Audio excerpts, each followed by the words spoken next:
ધર્મલોક પર આપ સૌનું હૃદયપૂર્વક સ્વાગત છે। આધ્યાત્મિકતા અને જ્યોતિષના આ પવિત્ર મંચ પર આજે આપણે કોઈ અતિશયોક્તિભરી વાતો નહીં, પરંતુ ગ્રહોની વાસ્તવિક સ્થિતિ અને તેની તમારા જીવન પર પડનારી સીધી અસરો વિશે ચર્ચા કરીશું। ફેબ્રુઆરી 2026નો આ મહિનો વૃશ્ચિક રાશિના જાતકો માટે મિશ્ર ફળદાયી રહેવાનો છે। જ્યોતિષ શાસ્ત્ર એ માત્ર ભાગ્ય ભરોસે બેસી રહેવાનું વિજ્ઞાન નથી, પણ તે આવનારા સમયના સંકેતો સમજીને સાવચેત રહેવાની અને તકો ઝડપી લેવાની એક કળા છે। આ મહિનામાં આકાશમાં ગ્રહોની જે ગોઠવણ થઈ રહી છે તે તમારા જીવનના ભૌતિક અને માનસિક પાસાઓ પર કેવી અસર કરશે તેને આપણે તર્કબદ્ધ રીતે સમજીએ। વાસ્તવિકતા એ છે કે જીવનમાં ક્યારેય બધું જ સારું કે બધું જ ખરાબ હોતું નથી। સુખ અને દુઃખના તડકા છાંયડા ગ્રહોના સંક્રમણ સાથે બદલાતા રહે છે। વૃશ્ચિક રાશિનો સ્વામી મંગળ અત્યારે પરાક્રમ ભાવમાં ઉચ્ચનો થઈને બેઠો છે, જે તમને અદ્ભુત ઉર્જા આપશે, પણ સામે ચોથા ભાવમાં સર્જાતો ગ્રહણ યોગ કેટલીક માનસિક ચિંતાઓ અને પારિવારિક ગૂંચવણો પણ લાવી શકે છે। મહિનાની શરૂઆતમાં 3 ફેબ્રુઆરીએ બુધનું રાશિ પરિવર્તન થશે। બુધ જ્યારે તમારા સુખ ભાવમાં પ્રવેશ કરે છે ત્યારે તે તમારી વાતચીત કરવાની શૈલીમાં પ્રભાવ લાવે છે। જે લોકો માર્કેટિંગ, સેલ્સ અથવા એવા વ્યવસાયમાં છે જ્યાં બોલીને કામ કરવાનું હોય તેમના માટે આ સમય લાભદાયી છે। જો કે અતિ આત્મવિશ્વાસમાં આવીને કોઈને એવા વચનો ન આપવા જે તમે પૂરા ન કરી શકો। વાસ્તવિક જીવનમાં ઘણીવાર આપણે ઉત્સાહમાં આવીને મોટી વાતો કરી દઈએ છીએ અને પછી તે ગળાનું હાડકું બની જાય છે। બુધ અહીં તમને સ્માર્ટ વર્ક કરવાની પ્રેરણા આપશે, પણ તમારે દસ્તાવેજી કામકાજમાં ખૂબ જ ચોકસાઈ રાખવી પડશે। ખાસ કરીને મિલકતને લગતા વ્યવહારોમાં કોઈ પણ કાગળ વાંચ્યા વગર સહી ન કરવી, કારણ કે આ સમયે તમારી બુદ્ધિ ભ્રમિત થવાની પણ શક્યતા રહેલી છે। 5 ફેબ્રુઆરીએ શુક્રનું આગમન થશે। શુક્ર સુખ સુવિધાનો કારક છે, તેથી ઘરમાં ભૌતિક સાધનોની વૃદ્ધિ થઈ શકે છે। ઘણા સમયથી જો તમે ઘરના રિનોવેશન કે વાહન ખરીદવાનું વિચારતા હોવ તો આ ગાળામાં ખર્ચ થશે, પણ અહીં નકારાત્મક પાસું એ છે કે બિનજરૂરી મોજશોખ પાછળ ખર્ચ વધી જવાથી તમારું બજેટ ખોરવાઈ શકે છે। આર્થિક રીતે આ મહિનો આવક કરતાં જાવકનો વધુ દેખાઈ રહ્યો છે, તેથી નાણાકીય આયોજનમાં શિસ્ત રાખવી અનિવાર્ય છે। સંબંધોની વાત કરીએ તો શુક્ર તમને પ્રેમ આપશે, પણ સાથે જ રાહુની હાજરીને કારણે જીવનસાથી સાથે કોઈ જૂની વાતને લઈને અણબનાવ પણ થઈ શકે છે।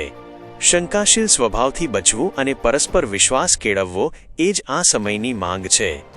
સૌથી મહત્વની અને સાવચેત રહેવા જેવી ઘટના 12 ફેબ્રુઆરીએ બનશે, જ્યારે સૂર્ય ચોથા ભાવમાં પ્રવેશ કરશે।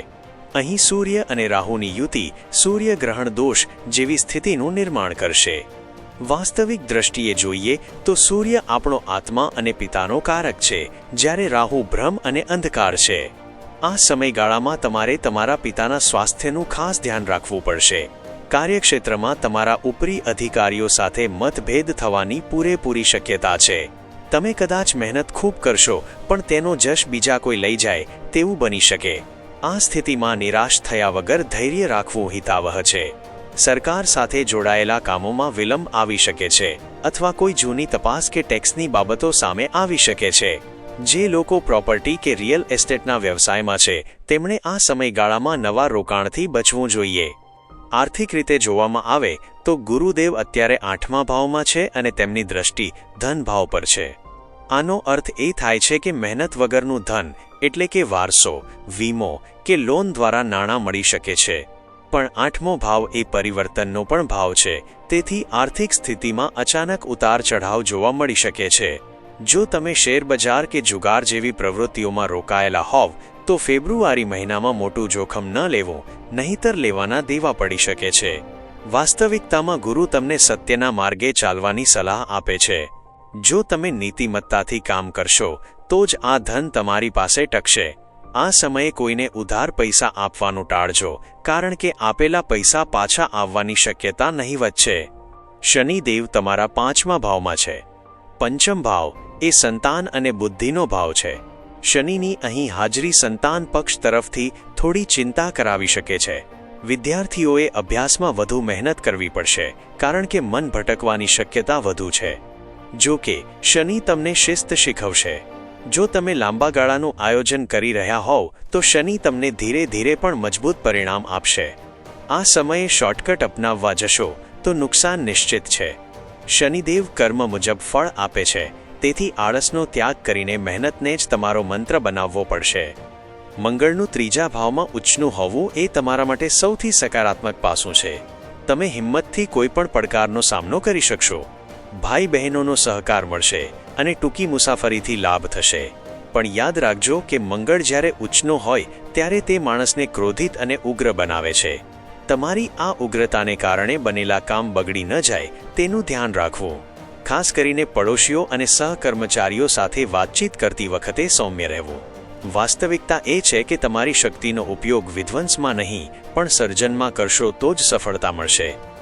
ફેબ્રુઆરી મહિનામાં આવતી 15 તારીખ અને મહાશિવરાત્રિનો પર્વ તમારા માટે આશીર્વાદ સમાન છે. મહાશિવરાત્રિ એ માત્ર તહેવાર નથી પણ એક એવી રાત છે જ્યારે બ્રહ્માંડની શક્તિઓ ચરમસીમાએ હોય છે.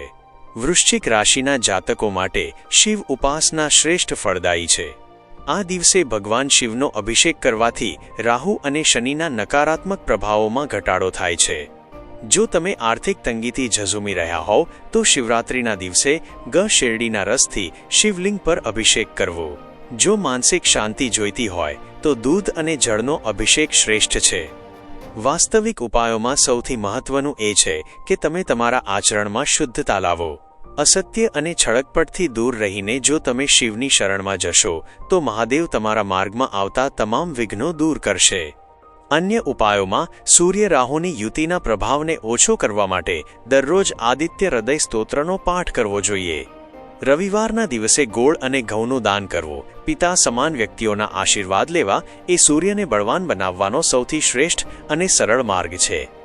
શનિની શાંતિ માટે દર શનિવારે ગરીબોને કાળા ચણા કે વસ્ત્રનું દાન કરવું અને પીપળાના ઝાડ નીચે તેલનો દીવો કરવો.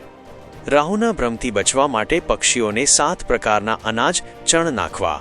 આ ઉપાયો કોઈ ચમત્કાર નહીં કરે પણ તે તમારા મનોબળને મજબૂત બનાવશે અને કુદરતી ઊર્જાને તમારી તરફેણમાં કરવામાં મદદરૂપ થશે.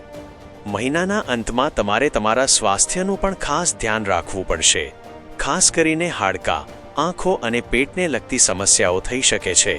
બહારનું જમવાનું ટાળવું અને નિયમિત યોગ પ્રાણાયામ કરવા એ આ સમયની જરૂરિયાત છે. વાસ્તવિકતા એ છે કે જો શરીર સ્વસ્થ હશે તો જ તમે ગ્રહો દ્વારા મળતી તકોનો લાભ ઉઠાવી શકશો. આ મહિનો તમને ઘણી શીખ આપીને જશે. તમે સમજશો કે કયા લોકો તમારા સાચા હિતેચ્છુ છે અને કોણ માત્ર સ્વાર્થ માટે તમારી સાથે જોડાયેલું છે. નિષ્કર્ષમાં કહીએ તો ફેબ્રુઆરી 2026 વૃશ્ચિક રાશિ માટે પડકારજનક પણ પ્રગતિશીલ મહિનો છે.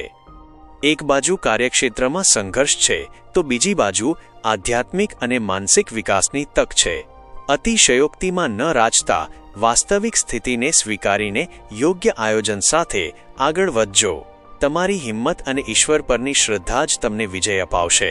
ધર્મલોક હંમેશા તમારી સાથે છે અને તમને સાચો માર્ગ બતાવવા કટિબદ્ધ છે. જો તમને આ વિગતવાર વિશ્લેષણ યોગ્ય લાગ્યું હોય અને તે તમારા જીવન સાથે સુસંગત જણાયું હોય તો આ વિડીયોને લાઇક કરજો અને તમારા મિત્રો સાથે શેર કરજો. તમારા મનમાં કોઈ પ્રશ્ન હોય તો કોમેન્ટમાં ચોક્કસ જણાવજો. અમે તેનો ઉત્તર આપવાનો પ્રયત્ન કરીશું. ચેનલને સબસ્ક્રાઇબ કરવાનું ભૂલતા નહીં જેથી ભવિષ્યમાં પણ તમને આવા જ સચોટ માર્ગદર્શન મળતા રહે. ભગવાન ભોળાનાથ આપ સૌનું કલ્યાણ કરે. હર હર મહાદેવ.